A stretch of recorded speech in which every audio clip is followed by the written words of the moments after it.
What's the Church of Scientology so afraid of? This is SPTV. Welcome back, everybody, for more SPTV. I'm joined today by my good friend and special guest, Serge. Actually, you know what? Should I bring up our names? I might want to bring up our names here. Hold on. Sure.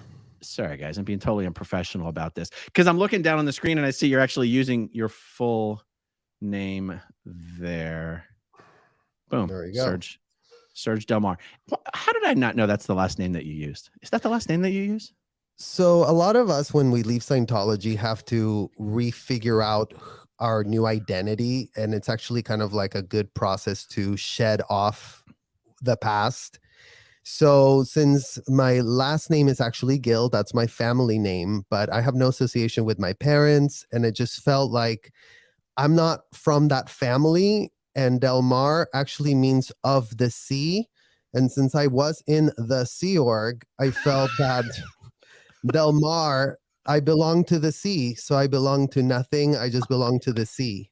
And actually, the sea is like my actual religion now. I believe in surfing. I believe in, spending time doing meditation at the beach. And that's where I find my alignment and my spirituality. And L. Ron Hubbard is nowhere to be found, trust. Oh my God. I love that. That is awesome. So, okay. For those who might go, why do I recognize this guy? You and I don't think you and I have ever done anything on YouTube. Have we? Have we ever done a channel? We haven't. Now, you were in the series finale of the Scientology and the Aftermath show. And I don't think we want to rehash the story that you told there. It was pretty devastating, to be perfectly honest. Mm-hmm. But you and I have known each other since I was like 13. How old were you back in 1993 when we met at Flag? In 1993, I just turned 14. 14. So you were a really old man. I was only 13. Anyone who trained at Flag in the 90s, early 2000s knows who you are. And I think it's so awesome that you are now doing videos. Are you actually going to start your own channel? Do you have your own channel? I don't have my own channel. No. Oh, you should. You gotta. We will. We'll do what we need. I mean, my purpose is to help as much as I can based on the position that I was in. And I believe that, I was at the Flag service organization, the Mecca, where, shit really went down, right? And the technical division, we don't really have a lot of people that have left that division. And really, when we talk about Scientology, what is Scientology but auditing courses and ethics, right? Like, there's a lot of things that happen as a result of being involved with it. But at the end of the day, the three pillars of Scientology is auditing, ethics, and courses. So I think that it's very important to start, decompartmentalizing for people what that really entailed, and getting into some specifics since I was there for 11 plus years, all my formative years. I joined the Sea Org when I was 14. In October of 1993 is when I signed my contract, right after the IRS approved the religion. And I just I had come from Mexico and I was here on a visa. And then they were, doing the whole trafficking situation that they did with a lot of us. Yeah. I'll tell you, it was one of the times that you and me and Nora Ames met up and had lunch in LA. One of the times I was out there, I don't know, 5, 6, 7 years ago. Yeah. And it was a conversation that you and I had at that lunch that really got me to reevaluate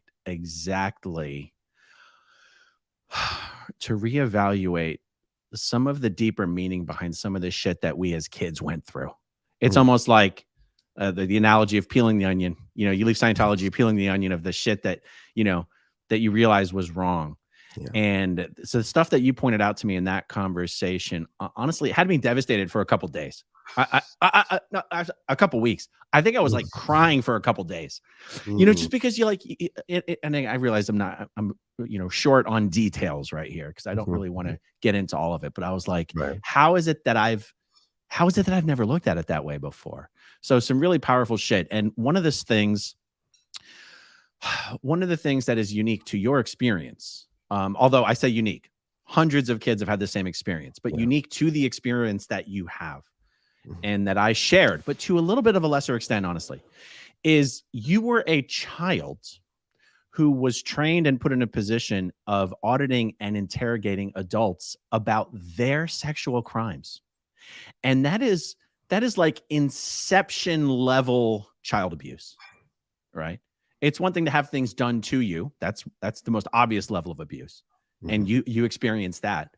But then you have having to interrogate adults about abuse they've inflicted on children, even. I mean, it gets insane. It gets absolutely insane.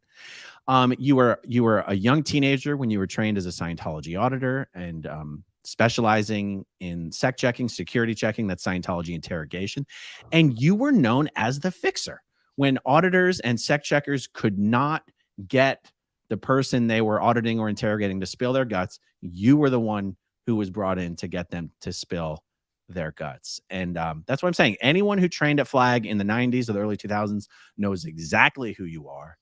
And the perspective that you have and how much you have to bring to the table in this conversation that is happening right now is just I just can't wait. I just can't wait for you to get your own channel, man. And just go live whenever you want. You got to go live all the time like me. Okay. But so I'll tell you the inspiration for this particular conversation was the lawsuit that was unveiled last week. For the first time ever, it's a trafficking lawsuit that's not just labor trafficking. It's actually about the systematic recruitment of underage children into the Sea Org using a combination of threats and flirting and abuse to bring these underage children into the Sea Org and marry them off to much older people. And this is such fertile ground for discussion and content and exposure in the Scientology world. And I just want to begin by repeating a message I'm going to repeat many times a day for the next many months. If you or anyone you know was subjected, was subjected to heavy-handed recruitment tactics while underage, whether male or female, whether it was just threats of the world ending if you didn't join the Sea Org, enticement through flirting, anything, whether it involved outright sexual abuse or not, please contact me at growingupinscientology@gmail.com. Even if you want to remain anonymous, even if you don't want to participate in a lawsuit, even if you don't want to testify as a witness, doesn't matter. If your interests, please contact me if you would. Serge, what do you have to say, not only about this lawsuit, but about how it matches your own experience? Yeah, Aaron. I mean, I guess I would start with the fact that I was targeted and recruited when I first arrived at Flag by a man named Alon Kashani. And Alon Kashani at the time was in the recruitment office. And very similar to the Gavin Porter situation and what you just went through, the flirting and the being extra nice. And the other thing I was thinking about was the use of the special Scientology language that allowed these people to codify the abuse, right? Because they could tell you, I have so much ARC for you. And you and I know what that means, but no one else does know what that means. And why was an adult grown man telling a child that they have affinity, reality, and communication for that child? They're really kind of expressing some sort of love. So there were a lot of things that they could tell you. It's like, I feel like I know you from another lifetime. I think that you and I were together.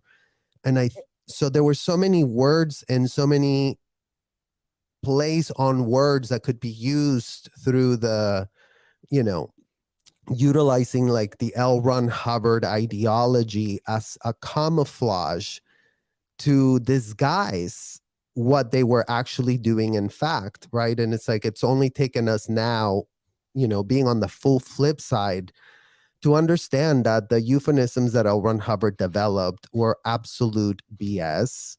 And the fact is that, L. Ron Hubbard went on and on and on about how misunderstood words are, the thing that will, absolutely destroy your life. Well, no shit. He was implanted people with misunderstood words because, this man was liking me ARC. And the thing is, in Scientology, the grooming happens when you start developing an understanding for these technical words where you cannot perceive anymore what is going on because everything sounds so familiar. So there's no red flag that goes off when this man is expressing so-called love for you. And they're not saying like, that word, but it's all, I don't even want to get like, there's so many more things that they could say to make that case through the technical words of Scientology. And they would almost make themselves sound intellectual is the problem, right? It's like, I have so much ARC for you. You are such a theta being. I think that I can feel your theta flows. I mean, it's absolutely horrific, but yet it wouldn't raise a red flag between Scientologists because we all talk the same way. Everybody talks the same thing. And the words are not to be criticized in any way, shape, or form. The words are the holy grail of the so-called technology. So it really kind of like made me understand that, these recruiters, were doing the flirting and the this and the that, but they were also using Scientology because the problem with Scientology is Scientology. And unfortunately, all of these recruiters were under the influence of Scientology, utilizing, all of that to persuade and to falsely, lure minors into a trap, that actually fits the human trafficking definition word for word. I mean, I studied now the laws on human trafficking, and it's actually quite pathetic because if you really study the laws of human trafficking and then you study the business model of Scientology, you see the parallels, and it's almost unthinkable. It's so egregiously there, just like the fact that we were all trafficked in hotels. It's like, this was a hotel where we were. People checked in. They brought their luggage. There was a bellboy at the front. They put their luggage inside a room. That's called a hotel. As much as everyone's called this a religious situation, one thing that L. Ron Hubbard told us is, look, don't listen, right? So yeah, if you look at the Fort Harrison, it's a hotel. Like, I don't care what Scientology claims it to be. It's a church, it's a this, it's a that. It's like, it's a building where people are checking in and paying for a room, period. Yeah. Serge, how young were you when you started getting recruited for the Sea organization? As soon as I was on my first Div 6 course. So I arrived I had just finished 7th grade in Mexico. My parents were like, let's go to Florida. And as kids, I was like, well, yeah, Florida sounds great. There's Disney World. You saw photos of the Fort Harrison. You saw a pool. You saw a vacation. You didn't see a church.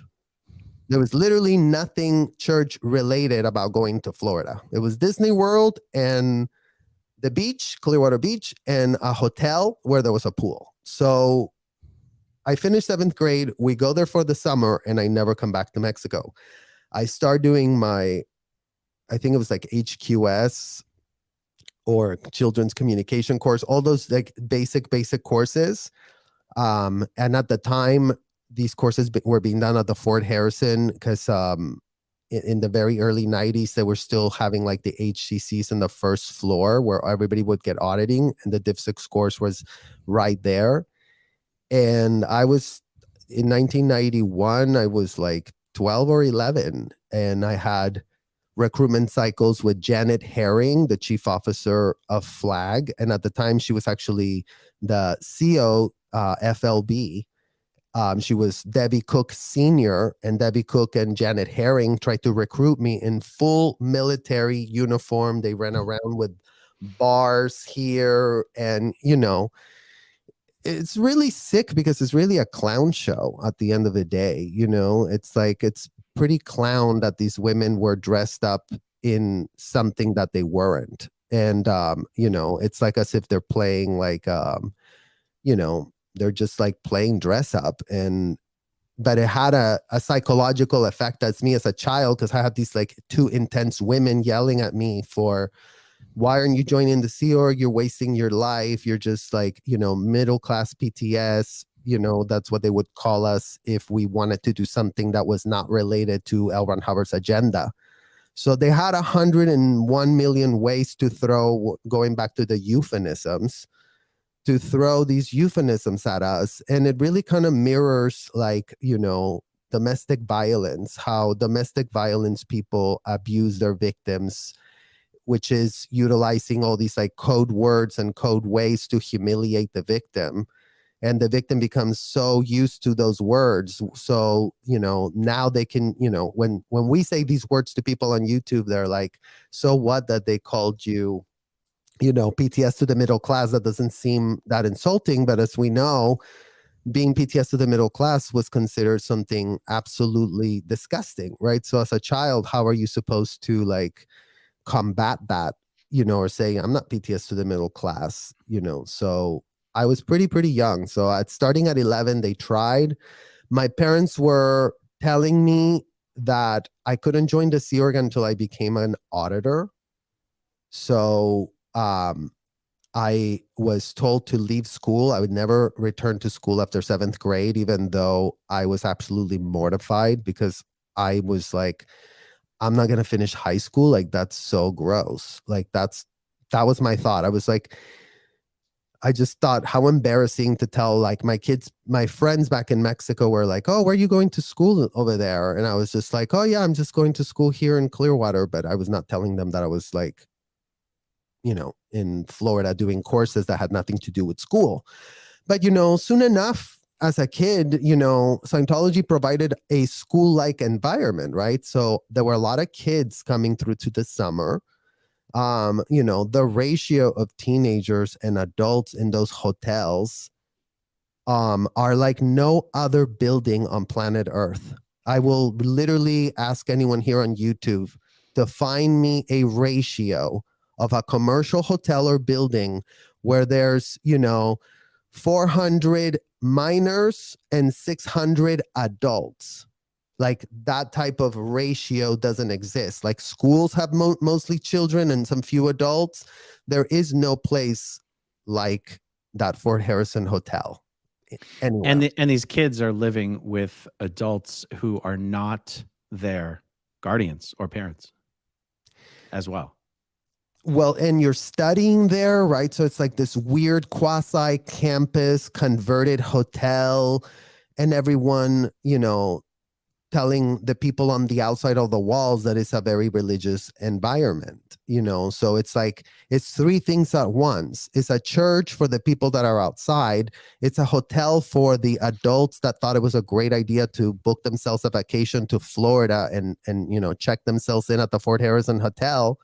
And have, children maids come do their rooms, because why not? They're very religious volunteers, according to the Scientology, attorneys. Yeah. Hey, so you were being recruited for the Sea Org, and they said you had to train as an auditor first. But that was my dad's thing. My dad was like, your parents develop these visions of grandeur because, it was a child trafficking transaction. And in fact, when you donated your kids to the Sea Org, you got, special winks to go up to your OT levels. And, oh, you contributed a kid to the Sea Org. That's such a great thing for you. So we'll put that on your OT eligibility. I mean, everything was considered. You're contributing so much. So my dad was like, no, you're going to train as an auditor. You don't need to go to school. School is stupid and a waste of time. That's what L. Ron Hubbard said. So go do it. And, at the time I had other friends that were young as me also in the course room. So soon enough, like I said, the environment in the hotel looked like a school thing, right? And we were completing courses and being given certificates. And we were studying, and everything was being called that, even though those activities were not taking place. It's like understanding this further, getting into the weeds of what a Scientology course room is.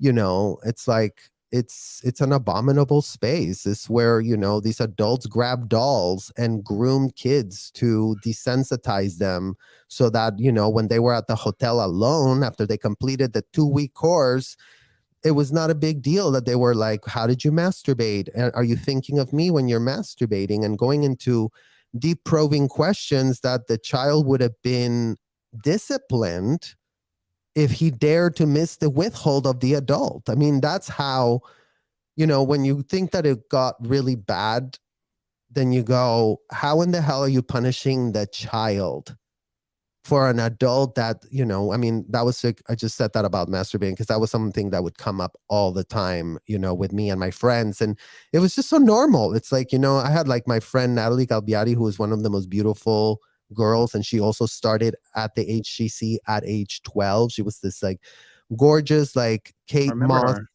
Yeah, she looked like Kate Moss, and she was from England, and she had long hair, and she had this gorgeous accent and really soft, sexy voice as a young little girl. And she was one of the most successful auditors at the HCC.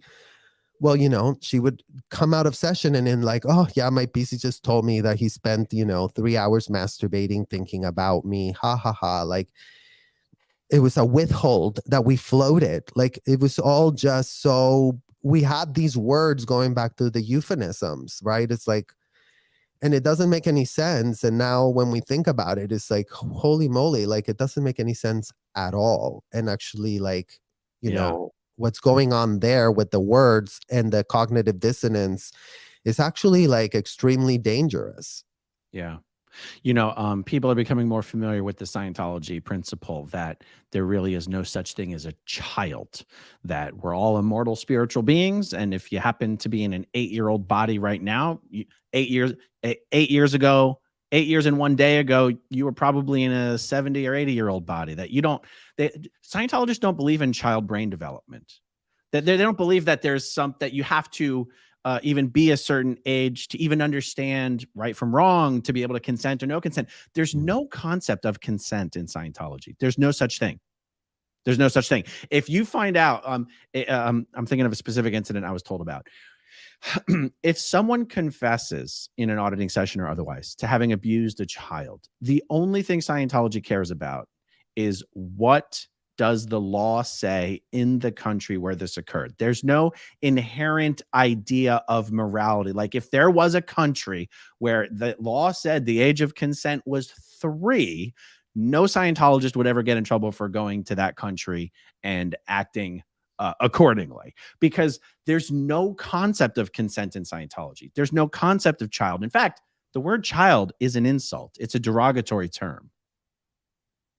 Right? Like in the Sea Org, you've got cadets and you've got children. And being called a child instead of a cadet is actually a derogatory. Am I right? Am I wrong? Yeah. I mean, but going back to like even your more original point on here that you got onto, Aaron, is Scientologists believed what L. Ron Hubbard told them. This is all a problem because one man wrote disgusting, depraved, unhinged rhetoric. And everybody that signed up for this, you know, read the book and adopted it as their idea.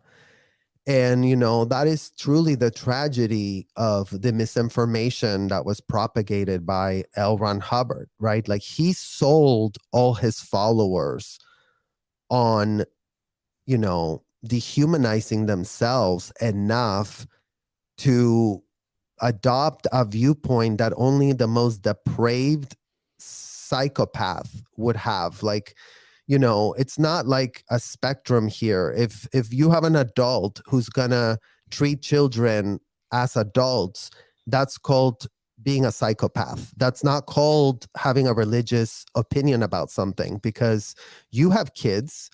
You have seen now firsthand now raising those girls, their naivete, their susceptibility, their how easy they are to influence, control, right? So if you were unhinged with them and treating them as adults, that wouldn't be your right to do. That would actually be, you know, constituting actual child abuse on the kid, you know. But these people have sanitized their actions by pretending that a book that proposed that children weren't children could be taken as fact. And that's the tragedy, right? It's like, did everyone sign up to become a depraved, deranged, disgusting person? I would say no.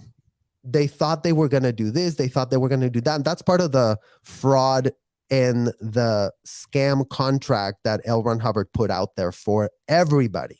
Like literally from the top of the pyramid on down. Like we're talking David Miscavige on down. David Miscavige is a nobody. He didn't finish high school. He has no education. He has no idea of anything. Like for him is his daddy, L. Ron Hubbard, the man that wrote all this stuff.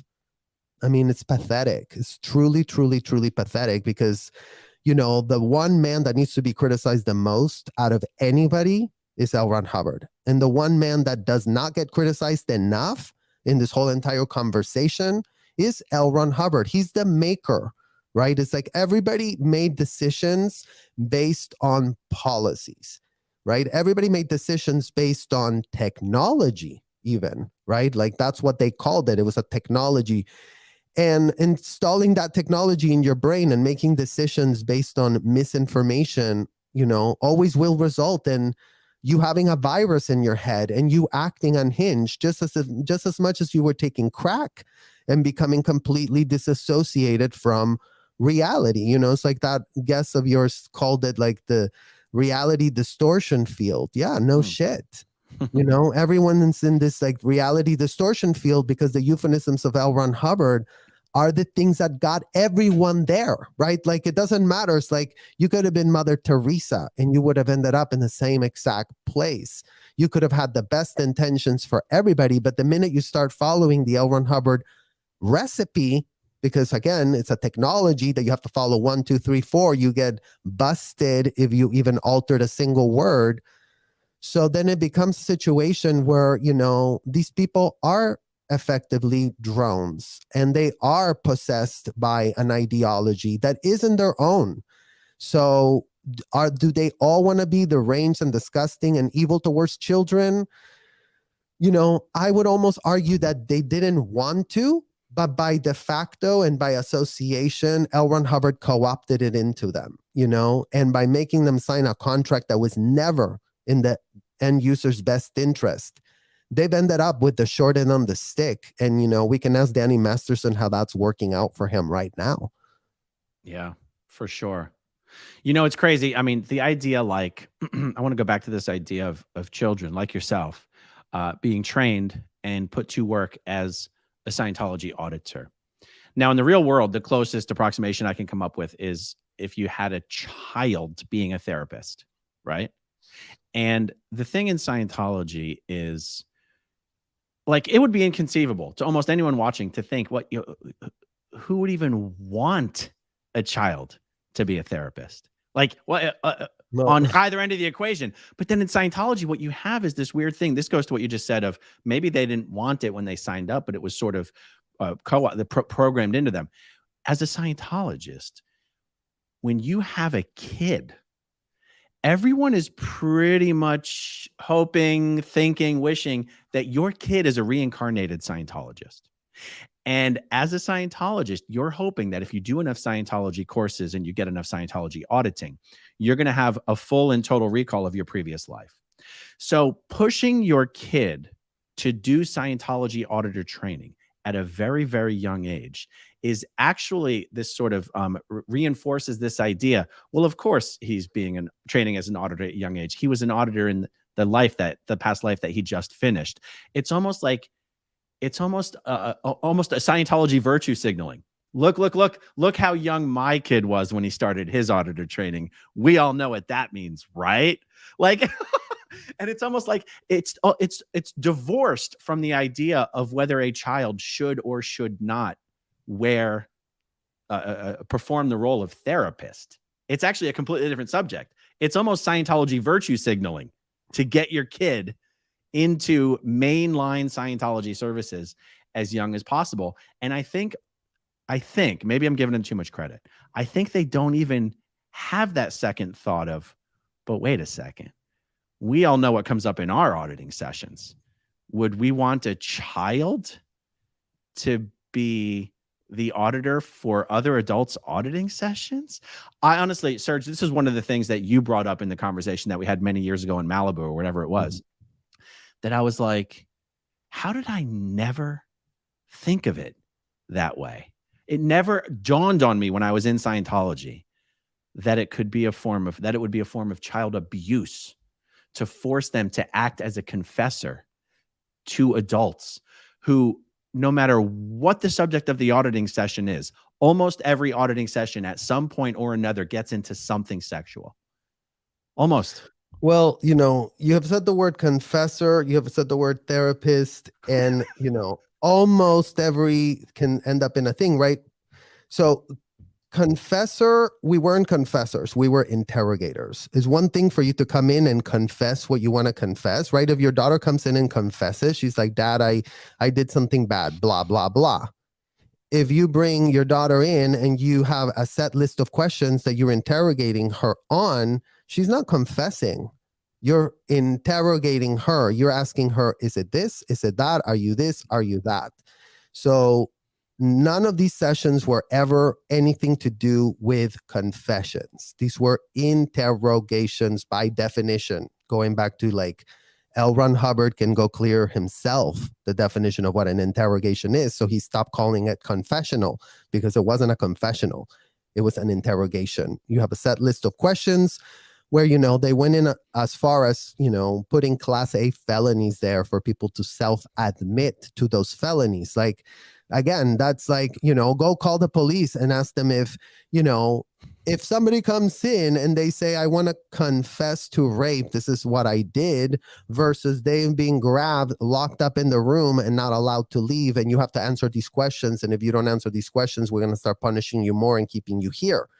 So I think that's a very important distinction to make about how any of these sessions are conducted. They're never conducted on your volition. They're always going to be conducted on the case supervisor's agenda, which is the person that's supervising and watching and hearing and video recording and reading every note about your folder, and then the auditor that's delivering that. And then going back to, you said therapist, it's like I've now finally gone to therapist, Aaron, and it couldn't be more diametrically opposed, right? Because now that I've been, and I've been both, lucky for me, right? A lot of kids, I have empathy for them because one of the good things about having been trained as an auditor as a kid, I was a prodigy kid, just like your brother, Colin, like we devoured these courses. We did exactly what they told us. I mean, our brains were so sharp, we became exactly who they wanted us to become. But us understanding what went on that side of the e-meter, where a lot of kids didn't understand what the hell was being done to them when they were being brought into these sessions. And a lot of them actually have like blocks of memory that they can't even access because it was a nothing, right? But it's like we understood the mechanisms that were getting involved behind doing that. And, now having actually gone to an actual therapy office and understand, I've understood two things. The war with psychiatry and L. Ron Hubbard is complete BS. He didn't give a fuck about psychiatry. He just didn't want us to have access to mandated reporters, period. Everything is made up. The minute people that are in domestic violence situations have access to mandated reporters, guess what? Their shit shuts down, right? But if it created this war against the only real mandated reporters that any adult could have access to if they were in a Scientology situation, where they're being data mined day in and day out against their best interest, which is complete and utter abuse. It's like, I don't care that these adults say that they love it, that they pay for this and whatever, what these auditing sessions are, they're far from therapy. They're extreme role play sessions with no boundaries. And that's what L. Ron Hubbard's policies normalized, right? It's like he wrote the auditor's code, never let a PC end the session on his own determinism. So that means you will never be able to leave that room under any circumstances unless your dom, which is what they call an auditor, allows you to leave, right? And the dom gets told that if the sub, the PC, is crying and saying, stop, I don't want to do this anymore, they double, triple, and quadruple down until they say, oh my God, I love this. I had a cognition. L. Ron Hubbard is such a brilliant man. That's the only way to get out of a session, right? And it's like, that's not what happens in therapy. No one in therapy keeps you there. If you're so triggered that you want to stop, your therapist has enough compassion and empathy for you to say, it's okay. We don't have to force you to look at this.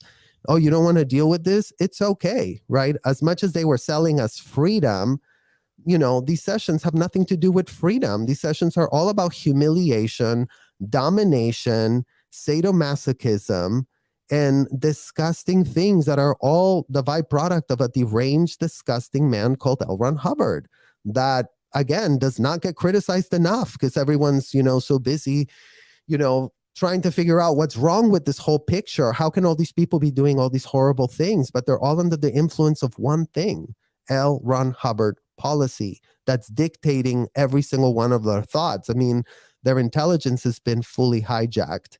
So I think it's important to start understanding these sessions for what they are in reality. And we have all the policies to back up what we're saying. You know, it's like, I wish we were hyperbolizing when we say that these are like role-playing sessions. That, you know, it's like when you say like, I was a child dominatrix, like that's what I was, Aaron. You know, if I'm dominating you, if I'm controlling you, if I'm telling you what to do, what you can't do, if I'm going to keep you here for 9 hours, you know, but I would even argue that it's like a dominatrix with no boundaries is going back to, is a full psychopath. You know, there cannot be that level of control and domination in a role play where the dom is going to control everything. Well, that's what these sessions were all about. And who told us that that's what it was? L. Ron Hubbard. Who normalized it? L. Ron Hubbard. Who wrote all that stuff? L. Ron Hubbard. Now, David Miscavige did all that golden age of tech stuff, and then he scripted L. Ron Hubbard, put us in those courtrooms, and made us actors, right? Because that's what this is about. You are going to become an actor. There's a script to these sessions. You have to follow it. You can't even change a single word. I mean, if you say squeeze the cans now instead of squeeze the cans please, you would be annihilated. How the hell do you think you're important enough to change a single word that L. Ron Hubbard wrote, right? So we're following a pattern. They even call them patter drills. We were drilling to the wall. We were, you know, saying these questions to the wall, not making a single fumble or mistake. Like even that was a problem. If you even stumbled in a session while you were questioning the subject, you were disciplined. So there's all these rules that were BS that kept everyone's attention on the wrong thing, focus on the wrong thing, because that's what L. Ron Hubbard wanted. He wanted everyone confused, you know, but everyone validating him as this big godly figure that he wasn't. He never was. He was a complete failed degenerate. And the problem is that, you know, the works of a complete failed degenerate contaminated every last parent and adult that got involved in this, you know, and that's the tragedy for all of us. It's like nobody wanted this. Nobody in their worst nightmare would want this for their worst enemy. Like seriously. Yeah. I got to tell the people who are watching, let's go back to you mentioned Natalie Galbiotti. And you and I can say that back then she was hot because we were the same age as she was. So we can say that and it's not creepy.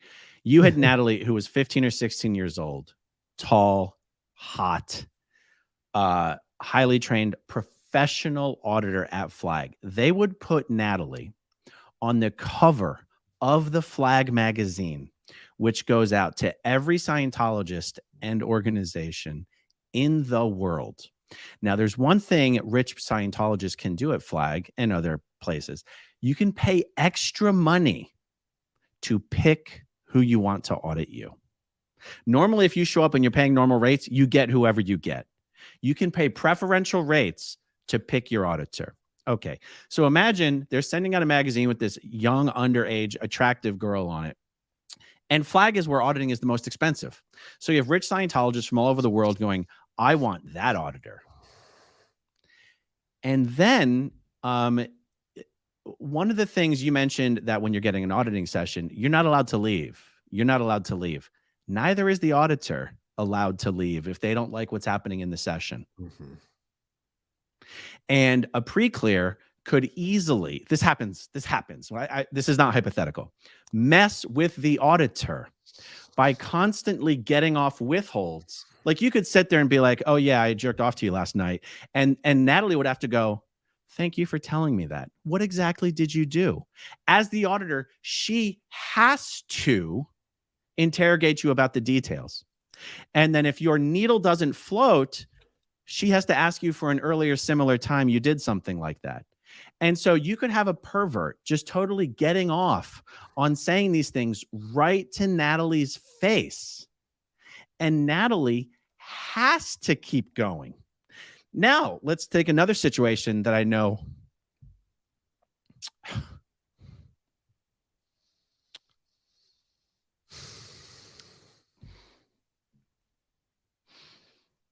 Some of this stuff that that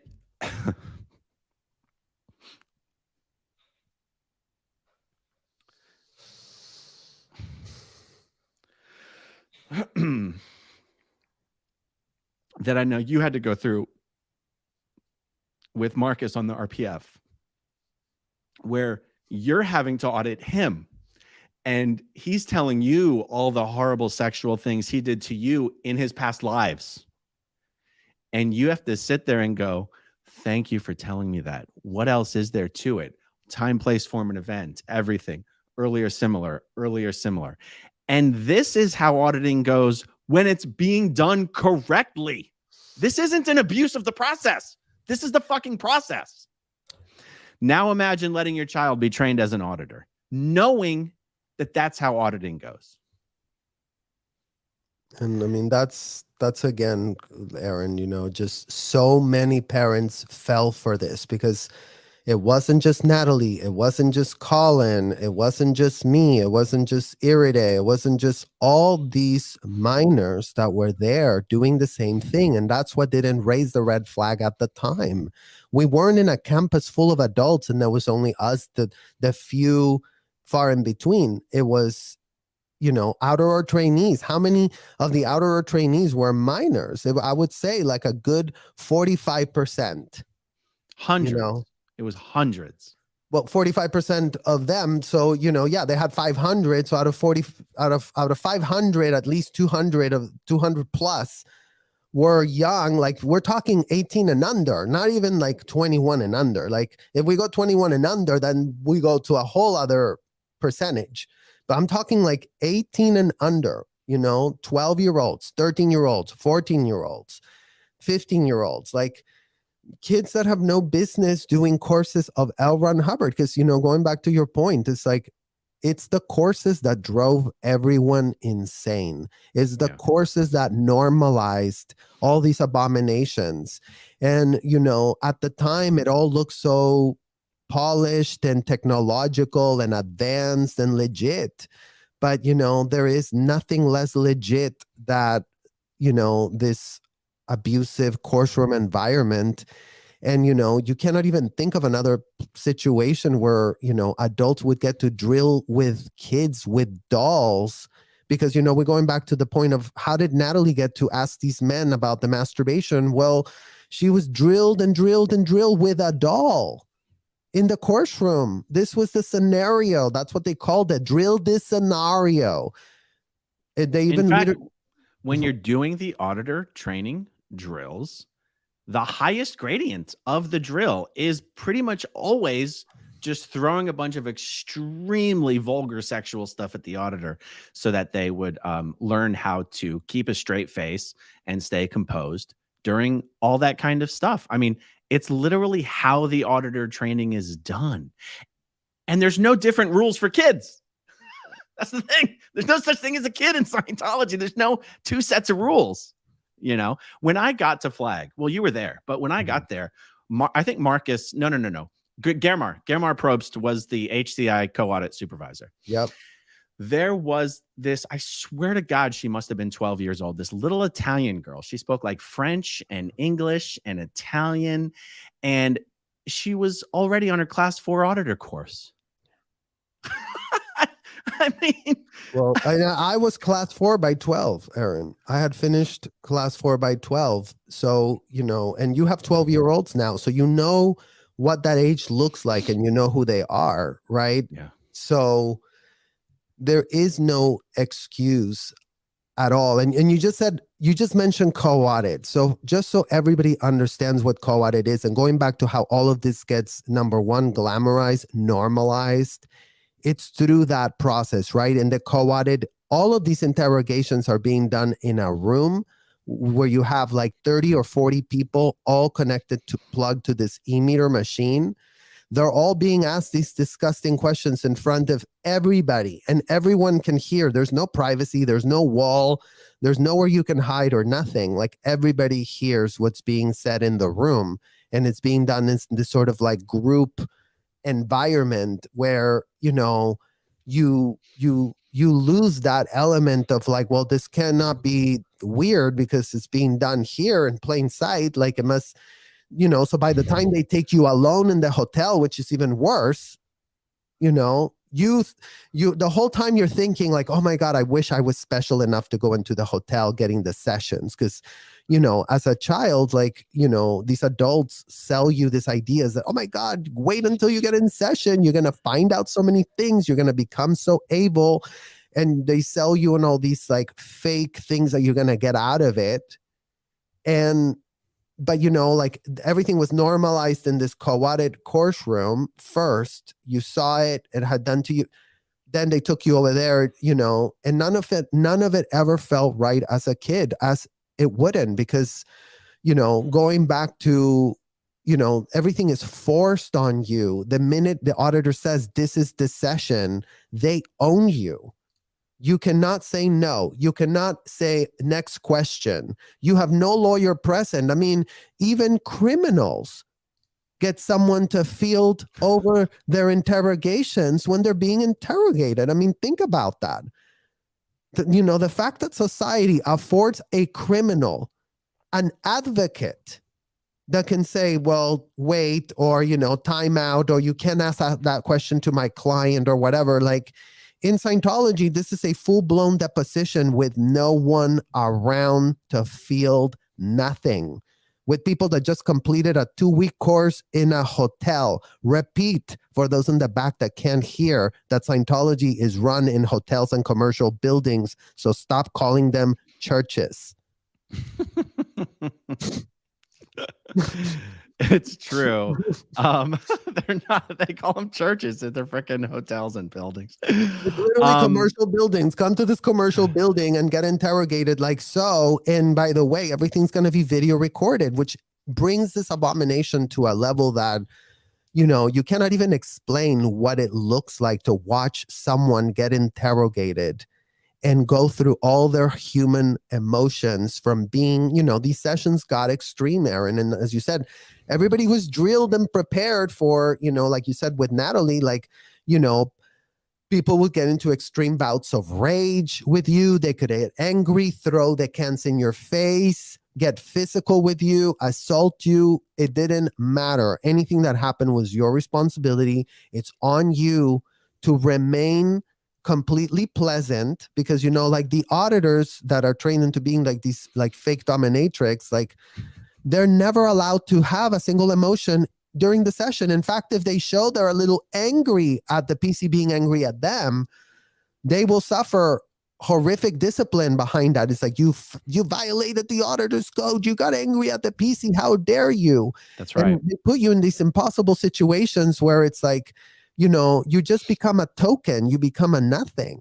So this is what Scientology is, right? It's like Scientology's auditing sessions. Everything in this hotel runs so that these sessions can take place. So I would love the, attorneys of Scientology that love to get paid on hefty retainers to come and explain that to us, how being locked up against our will in hotel rooms, being video recorded and expected to do these disgusting things was a religious experience. Because you know what? They don't know what the hell they're talking about, and there they are in the Tampa Bay Times today or yesterday, that attorney that responded on the latest lawsuit with lies, Aaron. It's like these attorneys are putting their law license on the line, lying for their client that they don't even know how they operate. That man that just said to Tracy that it's completely false, that Scientology doesn't have disdain towards the law enforcement agencies. Does that man know what an A to J check is? Because in case he doesn't know, let's tell him an A to J check is the interview they ask you before they let you do any service. And you know what the A to J asks you for? Have you committed any crime or felony for you who had not been arrested or caught? Mind you, A to J isn't a session. Anything you say is actionable. Now, maybe that lawyer that provided that false statement to the Tampa Bay Times can also provide us with a list of the people that have answered that question with, yes, I committed some felonies, which I haven't been arrested for. And let's find out from the Clearwater police how many of those people have been turned into them. Because you know what? We already did our due diligence and we already looked at the files of what the Clearwater police has. And it's nothing. They have nothing on nobody in Clearwater.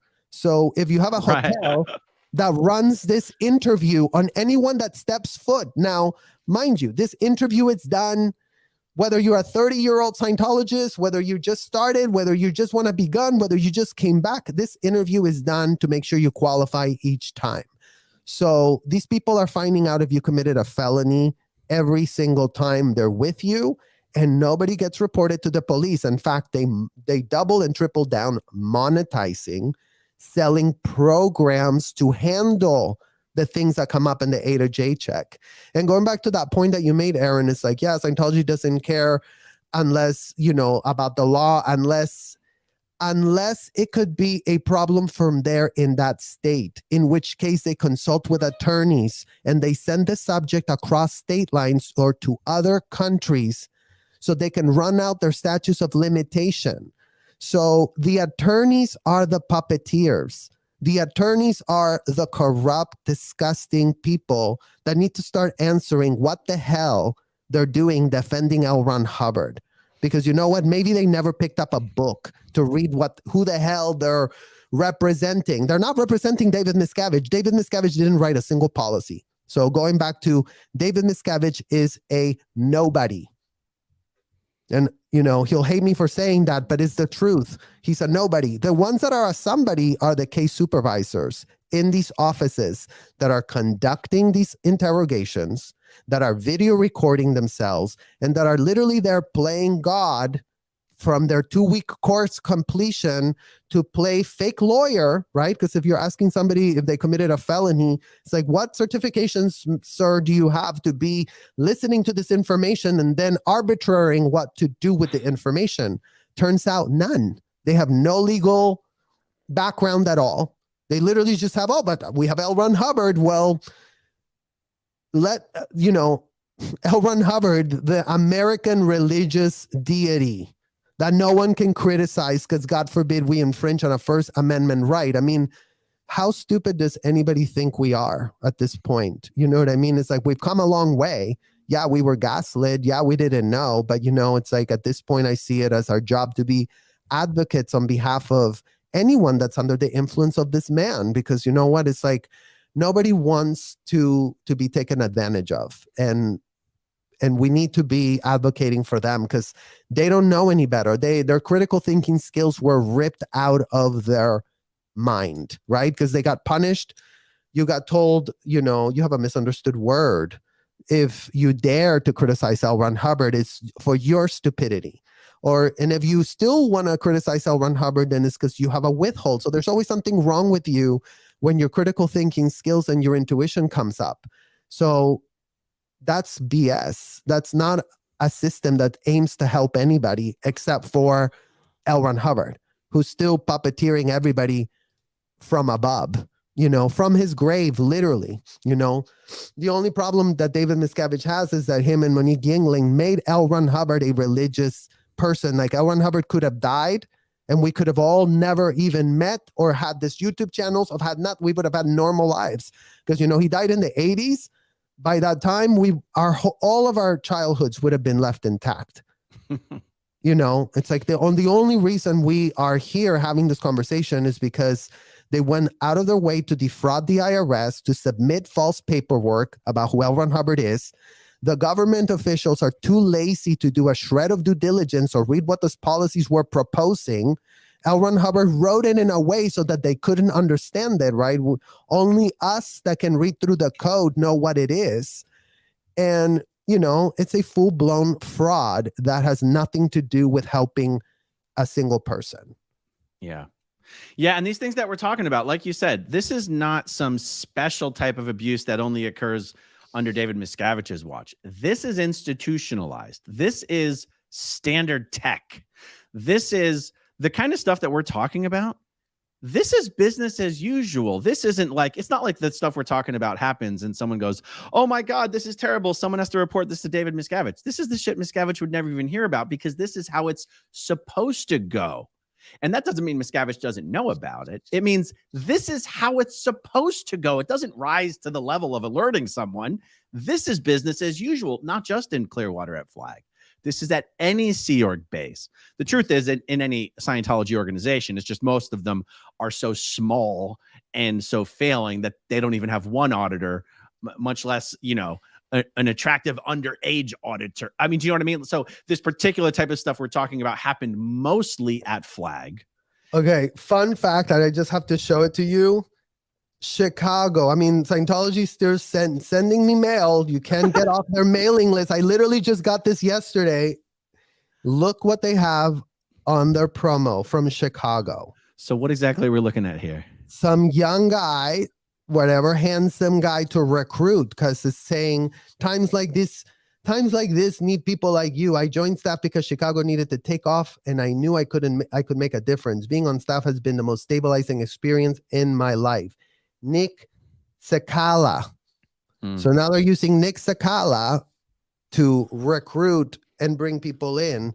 So yeah, Scientology, if you haven't gotten the memo, take me off your MF address list.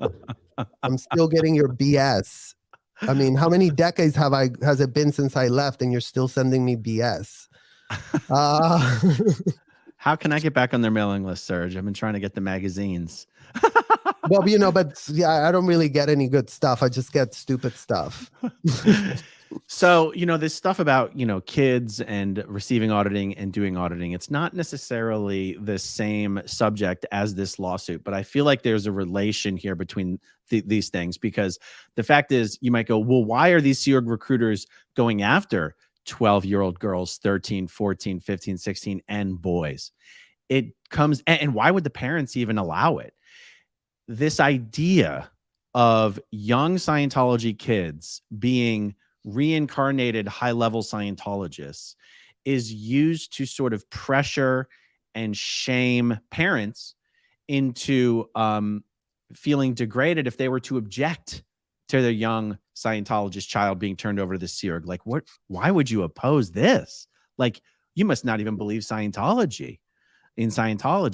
And so this thing about young kids being pushed to do as much Scientology as young as possible as a status thing, not only for the kids, but for the parents, because then the parents are like, we are so OT that our kid was a reincarnated high-level Scientologist. And in my experience, Aaron, what I saw was there were two kinds of kids like us that could do the courses and could climb up the levels and climb up the statuses. And soon enough, we were having adults calling us sir. And as a teenager, there's something that's, you know, not right about that, but it's something that we thought, you know, this is cool, right? Like, who else lets you have that power over adults or become senior over your parents? I mean, that was one of the big things about me joining the Sea Org. Now I'm senior than my parents, you know, because they're public. I'm above, they're below. So it also brings the wrong incentives for children, because it's like, you know, in the case of my situation, it's like I was escaping already an abusive household with a horrifically homophobic mom and dad that were fueled with all this, homophobia from L. Ron Hubbard, and that were on me 24/7, crossing every last boundary possible to shame me, to humiliate me, to lock me up in rooms, writing OWs and doing all these, going back to the sadistic practices of what it is, right? It's like, what person can justify locking up a kid for 3 days, writing up your crimes in a room when you barely know how to read and write? So, but again, our parents were co-opted into this method of being this like sadists, and they sort of got off on it because it made them feel powerful. It made them feel we have a technology, we have this, we have that, all these wrong incentives of what they were doing this. And they thought they were helping, but again, it's like you cannot rape a child and tell him you were helping him, right? So you can't force something upon somebody that is completely inappropriate and then tell us that you're thinking you're helping. It's like you weren't helping anything. The only saving grace they have is like, it wasn't your idea, it was L. Ron Hubbard's. You channeled him, and then now that's on you now to figure out and reconcile and figure out why you decided that L. Ron Hubbard was such a great person to emulate. But at least you emulated something that was not in your nature, because you didn't come up with sex checks, you didn't come up with OWs, you didn't come up with ethics. You read it in a book and you applied it. So there's that whole, having to reconcile their behavior and not take it personal, because they become clones, and it's sad. It's absolutely, tragic that, good people, right? Because again, going back to when people are not being L. Ron Hubbard, that's why everybody says it's like, oh, but people were nice. Yeah, we were nice when we weren't being L. Ron Hubbard.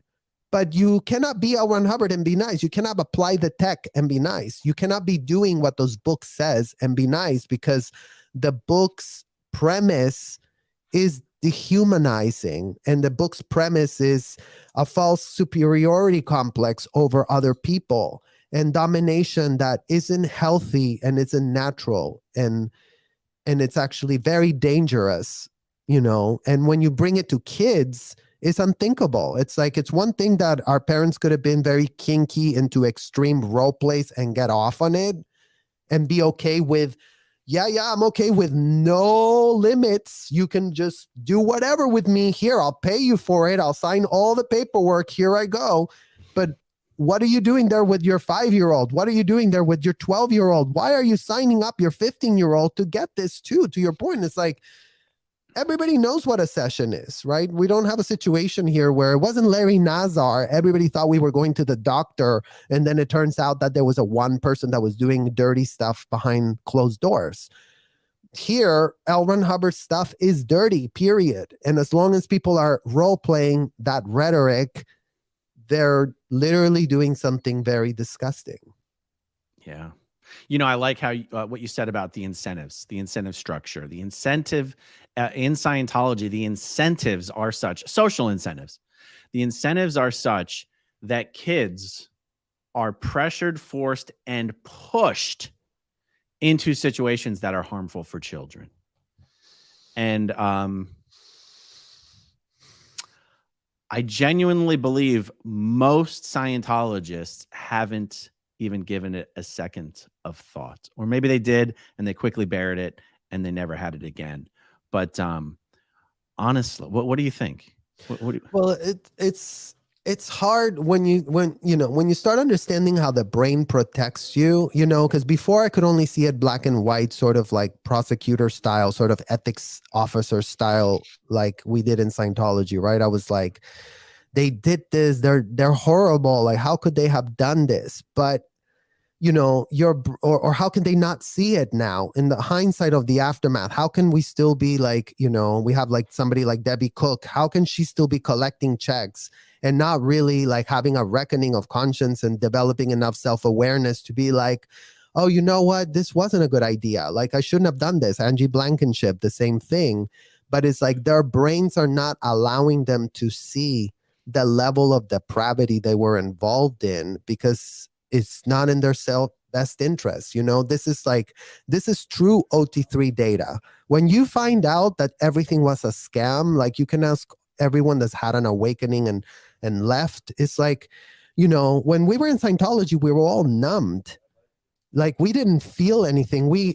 I only felt betrayed and dejected and completely crazy after I realized that everything was based on a lie and that everything I did was a waste of my time and my youth and my innocence and my naivete was exploited in ways that, only a child prostitute could relate, quite frankly. Like there is no other person that I can relate to in society other than somebody that's been human trafficked by their own parents, because in my case, my own parents were the financial benefactors of the transaction of having a dumping ground where, their teenage, child was no longer a financial problem for them, right? Like at 14, no more schooling, no more food. I mean, you got kids, Aaron, you know how expensive they are, and fine, they had their own financial PTPs. They were paying a lot of money to Scientology, right? But then the solution becomes, well, then take my kid. Here you go. I don't pay for him. And, in their mind, they can justify it as like, oh, they're going to some sort of like, like school boarding situation. But we know it wasn't, we weren't in boarding school.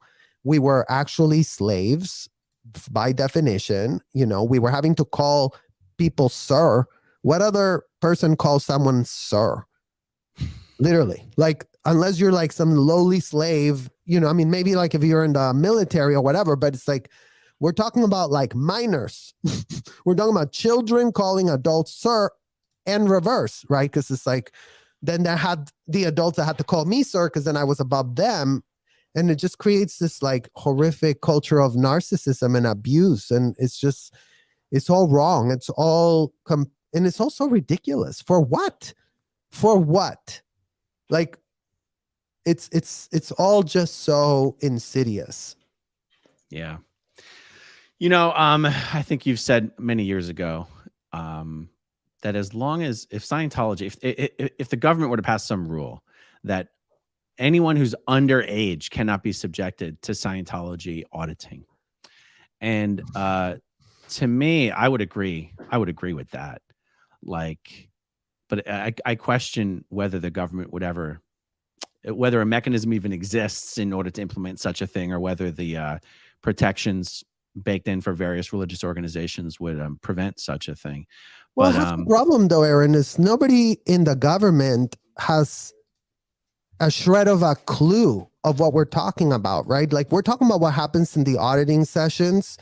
And it's like, I'm going on the record and saying these are extreme role plays, government.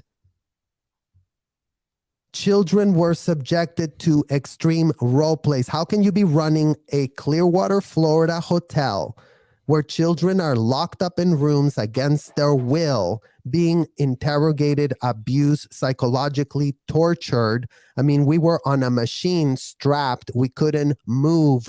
We were told to take off our pants. Why the hell were children taking off their pants?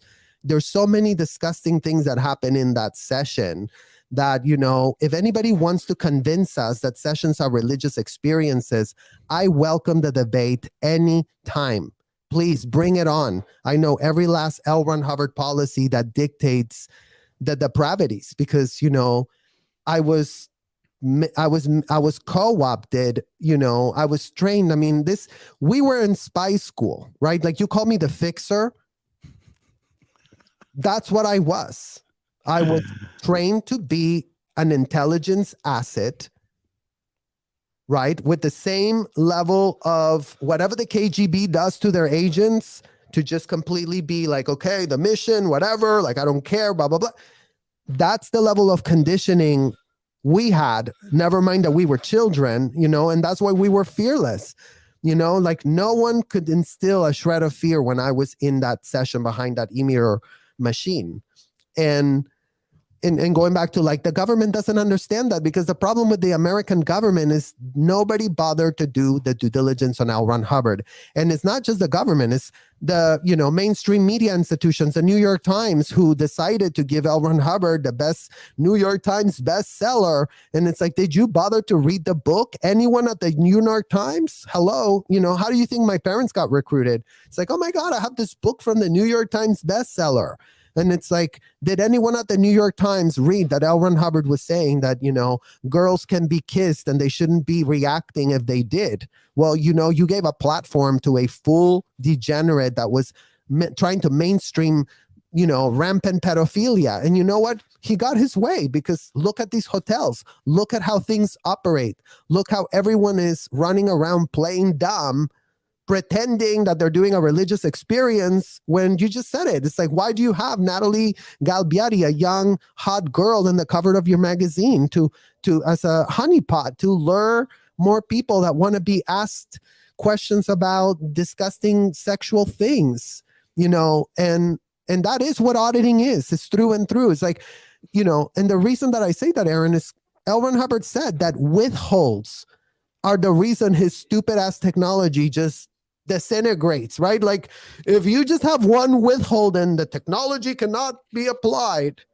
So, and that applies to whether you're on OT8 or whether you're on ARC straight wire at the very beginning.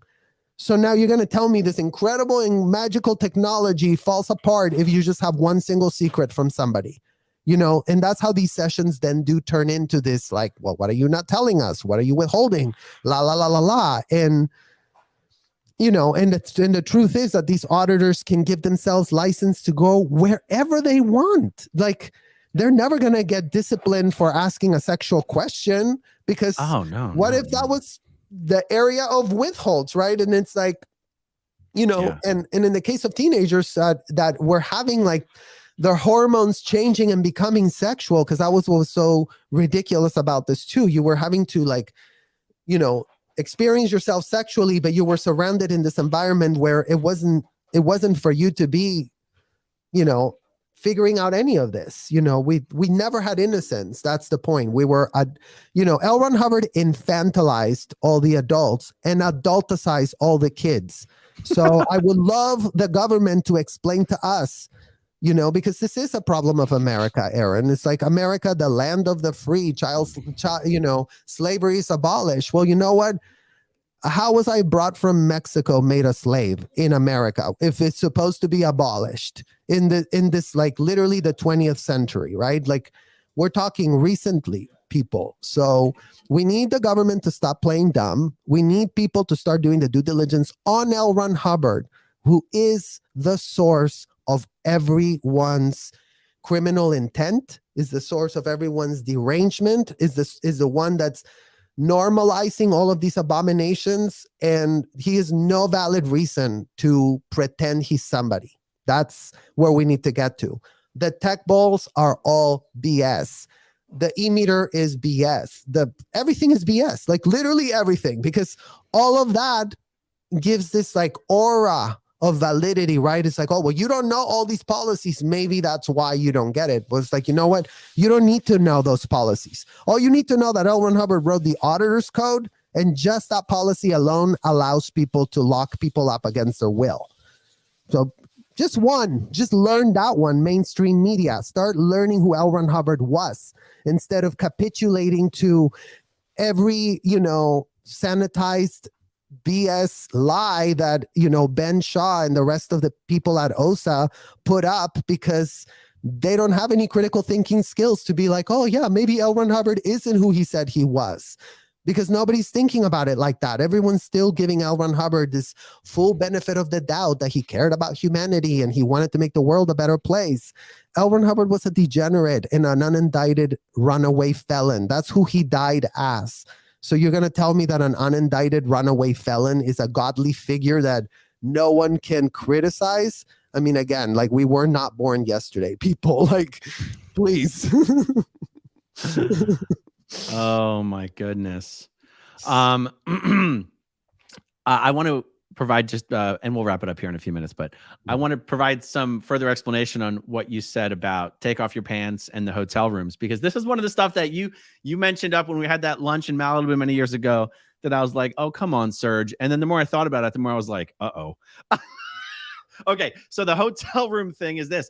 In Clearwater, the Fort Harrison Hotel, these hotel rooms were not really hotel rooms. They were converted to auditing rooms.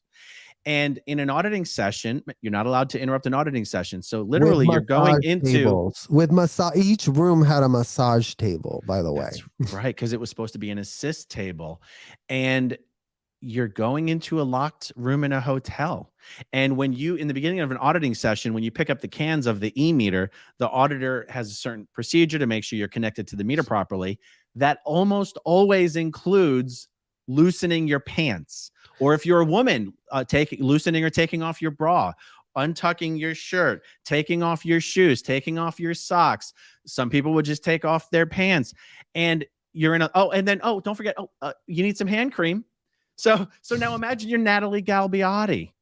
You're a 15, 16-year-old girl. You're in a locked hotel room with a man, and you're having him loosen or take off his pants and get comfortable. And, it's fucking sick. Well, it's like, is the room comfortable? Do you have any tight clothes or shoes on? Again, that's L. Ron Hubbard's script. L. Ron Hubbard says, do you have any tight clothes or shoes on?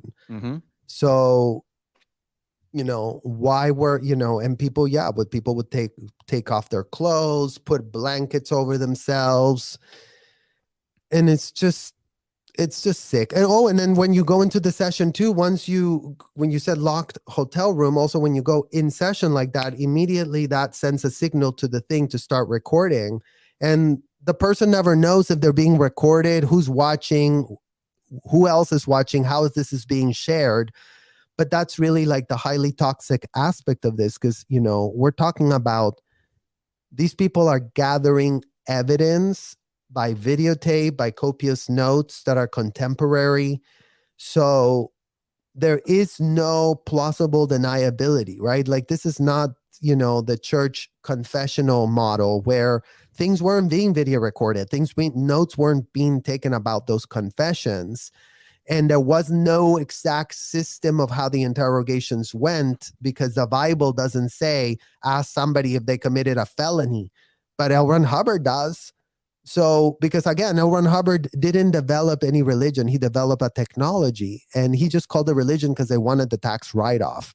I mean, it's that pathetic. Literally, it's like, and because, the academics snubbed Hubbard, right? Because everybody was like, oh, he's just such an idiot. But they didn't do us, the kids, any favors, right? Because when people dismiss them as just an idiot that just writes these rambling, incoherent things, they didn't read between the lines, right? And we had to read between the lines. So now that's why we know, and we're advocating about this rhetoric being as deranged as it is. I mean, this is a stain on America's hands. Like, America birthed L. Ron Hubbard and then put him out there as some sort of religious figure. Well, L. Ron Hubbard is the Adolf Hitler of America, I'm sorry to say. Like, what other extremist man developed something so disgusting in America? I cannot think of a single figure more sick than this L. Ron Hubbard pig. Not a fan of him. Not a fan. And for you people who had your young kids recruited into the Sea Org by, let's name the 4 people I can think of, and then you give me any names you can think of. So in the lawsuit, we have Gavin Potter, but we also have Nick Christensen, by the way, the brother of actress Erica Christensen. You have Jimmy Page. Damn it. There's one. Okay. It was Gavin Potter, Jimmy Page. I want to make sure I don't want to get the name wrong. There was, let me look at my text. Who were the recruiters at Flag? They had Alicia Danilovich, they had Alan Kashani, Nassim Moscona. Oh, that's right. In LA, there was Brandon Faust and David Jensen. So once again, Gavin Potter, Brandon Faust, Nick Christensen, David Jensen. And there was another really good recruiter that I think his last name was Deeger. Sam Deeger? Yeah. Wasn't he a big recruiter? Yeah. Sam Deeger. And these are he all... was married to Robin Deeger, Robin Alessandrini, the girl that was in the Use of a Doll in auditing session with Danny Masterson, who was my student at Flag, who told me she went out to eat with Danny. Well, Literally, went through with she that said flag. she went out too deep because that's what she was told it was. Robin's one of the first people Danny raped. Right. But going back to the euphemisms, right? It's like, but that's how we talked about it, right? So nothing raised the red flag. It's like, oh, I had an out 2D. Oh, but I got an ethics handling. Oh, I got a floating needle. Like everything is fine. Like the technology worked. And that's what's so dangerous for all of these Scientologists, right? Because it's like they pay for this or they get co-opted into believing that this is something. And, the truth of the matter, again, is like, no 2-week course that you complete at a hotel allows you to float a rape away. Right. As much as Scientology likes to pretend that they can address trauma and deal with it, they're not dealing with any of it. They're just creating it full time all the time because every end user that is audited is being abused, whether they know it or not, whether they're consenting to it. If you're an adult that loves sessions and that thought sessions were so great, I mean, that's on you, how extreme you like it, but it's like for children, it's unthinkable. Like you cannot make a case. I mean, I would love somebody to defend it, and if anybody out there wants to, I mean, we welcome it. Like say why it is okay to apply L. Ron Hubbard technology on kids. Like, by all means. And if anybody wants to come on and have a moderated discussion about why auditing children is acceptable or having children audit others is acceptable, open invitation. Me, you, and Serge. Yeah, I mean, I'm willing to be wrong about this. It's like and it's not about being right or wrong, Aaron. It's like at this point we have to advocate on behalf of all those under the influence of L. Ron Hubbard, right? Because this is like a crack academic crisis. It's sort of like, when people are addicted to drugs, yes, it sucks. They become criminal. They do all these horrible things. Under the influence of the drug, they become something and someone else. And I would be willing to say and advocate that if you were under the influence of L. Ron Hubbard, you became something and someone else. It wasn't you. That's the good news for everybody, right? It wasn't you.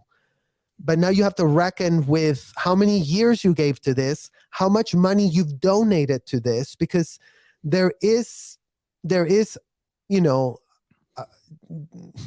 are co-conspirators, right? It's like they're not willing, because if they would have been, they're not willingly aware. Let's just call it that, right? Because they are willing as they're doing it, right? You can't take that away from the fact. But, I still tell, understanding L. Ron Hubbard and who he was, we see straight through him now, and it's like nobody signed up to be a horrible person in Scientology, but, God damn it, like they've been taken for fools, all of them as a collective. Like no one got it right. And you know what? It's like we couldn't be more sad to have to face that reality today, because that is a stark reality that we have to reckon with. I mean, that's half the reason, we were destroyed, because it's like that abuse of the naivete of somebody is the gaslighting is so insidious and so extreme, and it went so far that, I wouldn't, like I said, I wouldn't wish this on my worst enemy to become someone who you're not. It's like nobody was L. Ron Hubbard. We were told that if we followed these things and we became like him, we were going to get somewhere. And you know what? We weren't getting anywhere, and that's why we all just have to be like, okay with it. This isn't personal. Like, you know what I mean? This isn't personal. Like the policies are the problem. You follow them, reckon with reality, reckon with the truth, come clean on what you did, stand up for the kids that are still being abused, because that's really why I do this video and I continue to work on these issues, Aaron. It's because the fact is what was done to us has not stopped, and I always wished when I was there that somebody would stop it. I didn't know how, I didn't understand what, but it's like, I always wish that there would have been some outside force that could have said, no, these are children. No, you cannot do this, because that is the fact what needs to happen. Like no one can sell these services to children are on children, whether the parents consent or not is irrelevant. Like, your parents can consent to be sold at a motel to be sex trafficked, and that makes your parents co-conspirators. So that's the fact that, my parents have to look at, they're unindicted co-conspirators. They've committed felonies for which they've not been arrested for. Do I wish them to be arrested? I don't wish anything on anybody. I wish everyone to drop this L. Ron Hubbard drug and go to a real rehab and reckon with reality, and then figure out how you can get some redemption and get some real help so that you can change your life, because it's horrible what's been done. It's a true tragedy all around. Nobody wants to be right about this, including us. Like, the fact that my parents were completely scammed to this degree, like they really thought it was something. I saw it, but now I see it in reverse and I go, damn, you were so wrong. And you had no sophistication to battle the New York Times endorsing L. Ron Hubbard. I mean, it gets to that level, because L. Ron Hubbard was the original scammy influencer, utilizing Tom Cruise and John Travolta and the celebrity endorsement to pretend that these extreme role play sessions are acceptable. Because you know what? If Tom Cruise is into it, everyone else should be. And maybe if Tom Cruise is so incredible, then it must be doing something. But you know what? It couldn't be farther from the truth. Yeah, maybe they work for Tom Cruise, but guess what? It does not work for anyone under the age of 18, full stop. And those are the ones that need the help. And those are the ones that need the advocates. And those are the ones that the mainstream media needs to come to the rescue for, just like they did for the Jeffrey Epstein victims, just like they did for Larry Nassar victims. We're talking about, hundreds and hundreds and hundreds of kids that were subjected to these abusive sessions and sec checks and auditing processes. It's like, we're talking about the Scientology abuse. Never mind that you also had your perverts and your sexual crazies and all of that also were in there.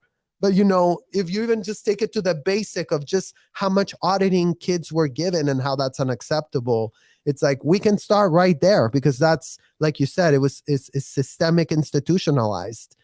Yeah. That's right. And the dot I was connecting there between, for all you adults out there who willingly or otherwise had your kids aggressively recruited into the Sea Org, they were put into a situation where not only was everything we're talking about happening to them, but now they're not allowed to tell you about it because they're Sea Org members and you're public. Okay. Now you got a whole other thing. Now they're not even allowed to tell you anything that's going on. And just think about that. And that's very intense, Aaron. And, one of the things is like when you were doing that interview with the director, where he was, and I think he was being honest about this, about the fact that, he didn't see a lot of the Sea Org abuse, right? Because going back to this point, right, we were so groomed as to what was PR and now PR, what certain people had access to see and how. So it's true that a lot of stuff was compartmentalized so the public wouldn't see it, so they wouldn't see this aspect, So with our parents, it was the same thing, Scientology in itself was abuse enough, but then all the other things that went on from that, I mean, it was just like a dwindling spiral of abuse. And there's a lot to, disentangle there, and we all have to have a reckoning on this, because again, it's like, who cares that this happened in the past? Like, it shouldn't happen today. Like, it's like, yeah, everyone's scammed. Nobody wanted to do this. Like, we need to now, have responsibility, take accountability, do amends and change. Like, I believe in redemption. I believe people can change. I don't want to like indict everyone forever. And I'm not here to make everyone feel shame, because that's not going to get us anywhere. It's like going back to that crack,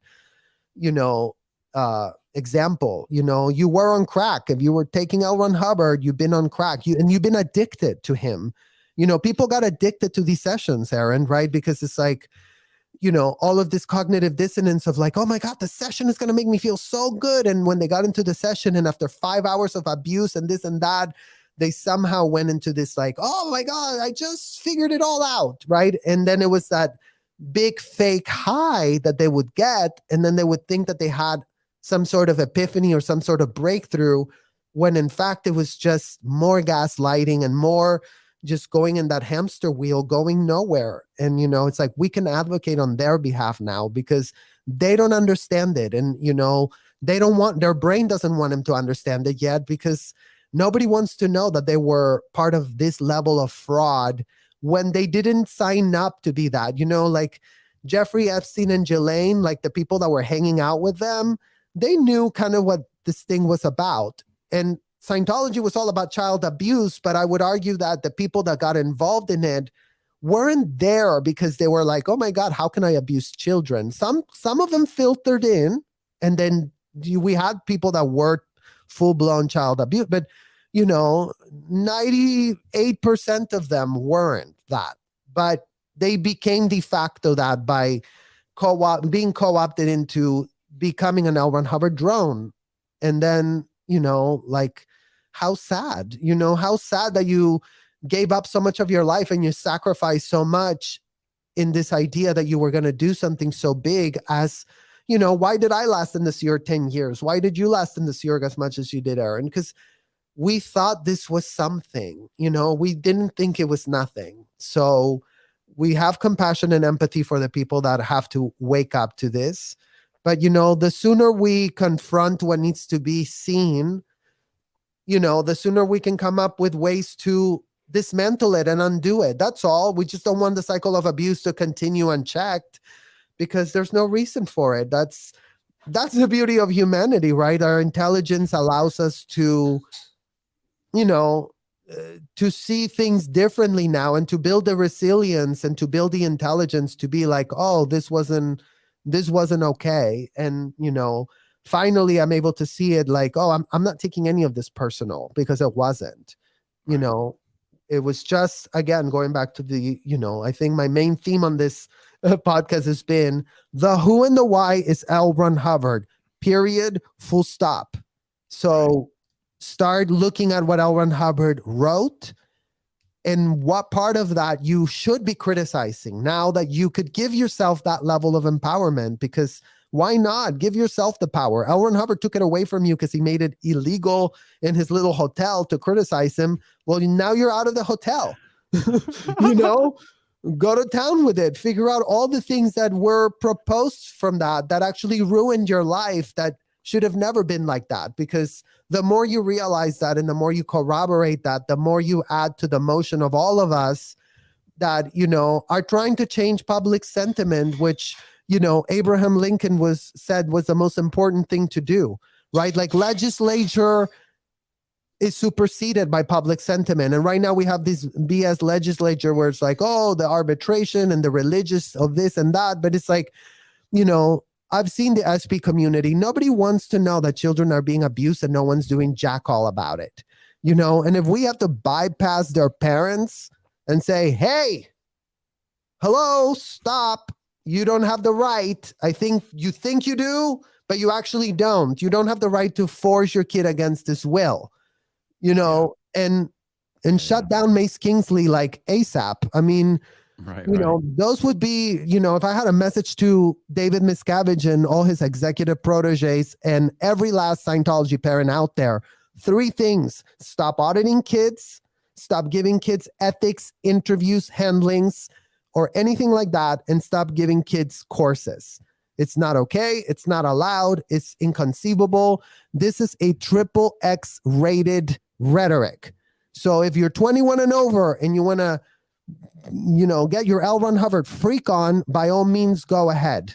We're not going to stop you, but not under 21, over our dead body. Seriously. It's like, and we know how many kids are still there. So please, parents, wake up and take your kids out of this. And, again, it's not on you. You were scammed. You didn't know. You're doing it under false premises. You're thinking it's this, but it's that. I have compassion for you. I feel for you for being defrauded in that way and from being gaslit to that degree. We don't wish that on anybody. So now you can make a change, and now you can take responsibility. And, you know, like we were told, right? Responsibility is the road to clean hands. Well, clean your hands, have a happy life, like change the way things are, because it doesn't make sense to continue perpetuating the cycle of abuse, because the only one that benefits is the corrupt attorneys that keep charging these hefty fees, and L. Ron Hubbard, who's rolling in his grave happily thinking that he's somebody, and he's just an unindicted runaway felon. That's how he died, and that's who he is, and that's how he will always be. So well, he was cremated, so there's nothing for him to roll over in. But sorry, I had to. Well, guys, he's over at Xenu. Hopefully, Xenu's got him strapped down, and it's like having his way with him. Maybe he's rolling over on Target too. So if you're one of the 1,500 people watching live, please hit that like button. It does actually help. And I want to say that even though it seems like this Sea Org, by all reports, I think they won't accept anyone under 16 right now unless you're already emancipated or have a diploma. But that actually doesn't even matter. I'm saying even though they will say that, there's still no age limit for getting auditing or to train as an auditor. There are just as many kids training as auditors today as there ever has been, regardless of whether the Sea Org is accepting new Sea Org members at the age of 13 and 12 like they used to. Like these things are actually unrelated. And there are 4 questions here that, well, here we go. James Clifford Frederick Welch for Serge. Have you ever been to Del Mar, California? I grew up in a town adjacent to there, Solana Beach, beautiful place. Yes, I love Del Mar. There you go.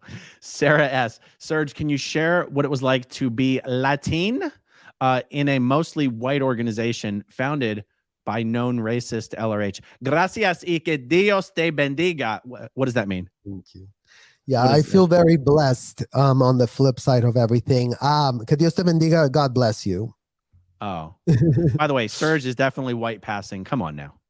No, well, no, I'm glad you asked this question, Sarah, because we were in an extremely diversified pot. Okay, we had kids from Italy, we had kids from Finland, we had kids from Australia, we had kids from all over the world, and the internationality of it all, with Colombia, Argentina. I mean, there's not one country that I can think of that we didn't have some. Japan, like so it was a very international, it had a very international flair, which at the time served to gaslight us into thinking this was fully legit, because it like, oh, you have this, you have that. It's like they don't have a lot of African Americans, but there were still some here and there, and not for us to not be concerned, you know.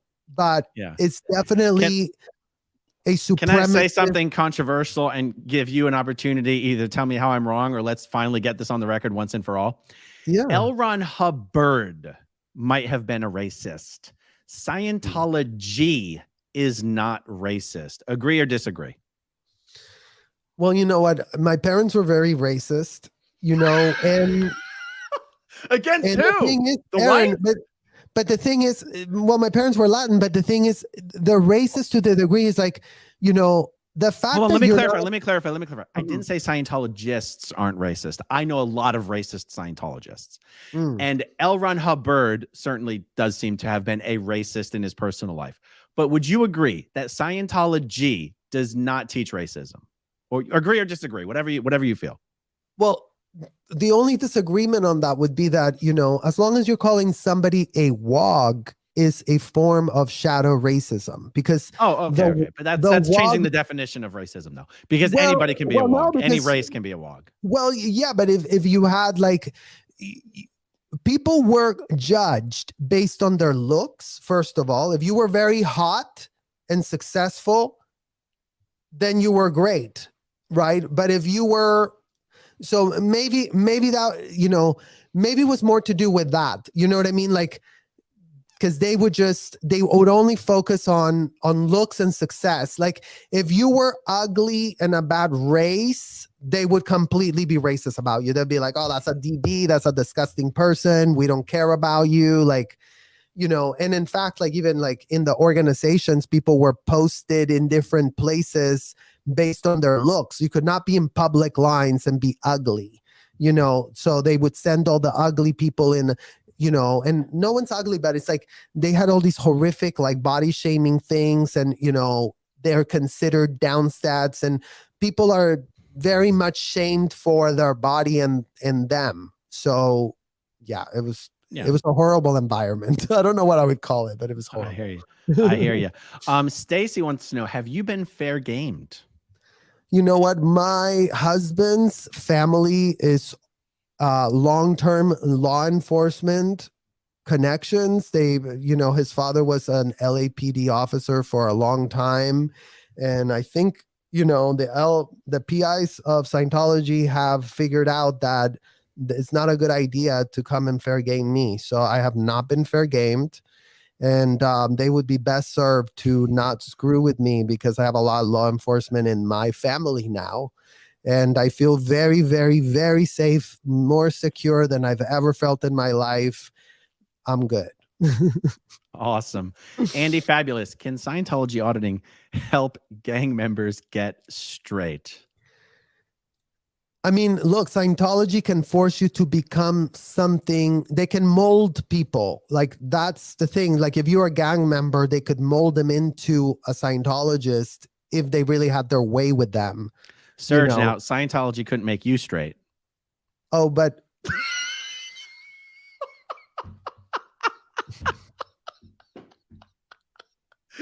If they couldn't make you straight, they can't make gang members. Well, because he said gang members, so I was like, gang members.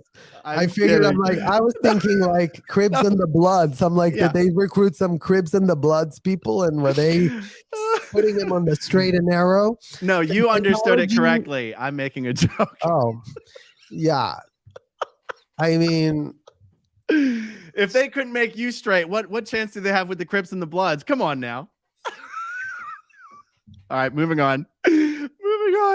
Okay, the one last question, and I saved this for last, Russ, because it's off topic. This has to do with the Shelley Miscavige stuff I talked about earlier today.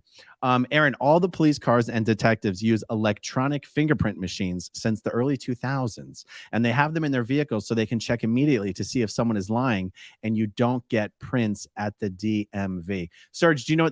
I don't know if you saw the Shelley Miscavige stuff. So it's interesting that the detectives took Shelley's prints, but they were bad quality prints. What did they go with, a freaking ink pad? Like, that's what Russ is saying. He goes, detectives don't take fingerprints with ink anymore. They do it electronically, and you can't get a bad print. It'll make you do it until you get a good print.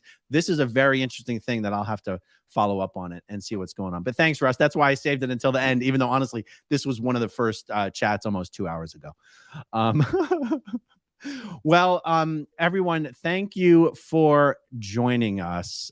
This has been great. Serge, there's a consensus. You have to start a channel. Okay. It doesn't take any more work than what we just did.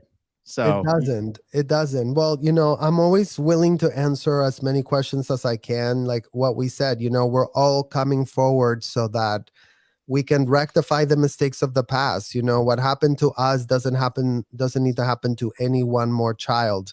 I would even say David Miscavige was recruited as a child. Shelley Miscavige was recruited as a child. This is a child abuse epidemic. It's like Ron Miscavige normalized Scientology for David Miscavige. So for all intents and purposes, David didn't know any better. This is what he was exposed to. He went in his own, unhinged way, but it's like it's kids being groomed into becoming L. Ron Hubbard clones, and that's why they need the young brains, because they are able to mold them and to make them become. And I'm also speaking, Aaron, for all the minors of my friends that are still in the Sea Org as we speak, doing those jobs that we were talking about, because again, we need to be their advocate. They don't have an advocate. They cannot advocate for themselves. Like, their parents put them there.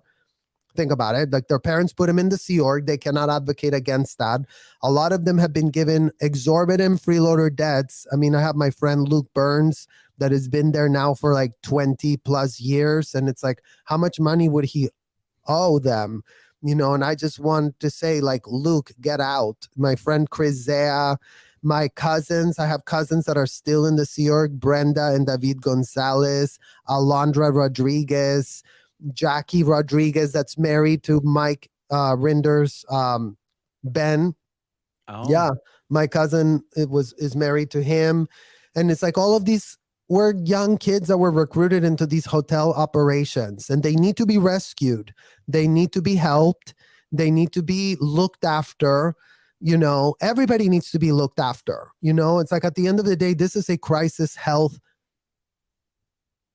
crisis, literally. Like everyone that's under the influence of L. Ron Hubbard is in a perilous state, you know, and waking up might even make them go even more crazy, because, you know, it's like it's very sad to wake up to this amount of betrayal, and from people that you thought had your back, like your parents and all of that. So I think that, you know, I have empathy for, again, everyone involved, you know, because nobody deserved to be signed up for a contract that was completely against their best interest.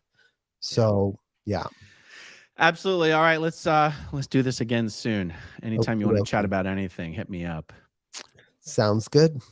Talk to you guys soon. Ciao. Okay, if you want to see my rock and roll songs, click right on this guitar.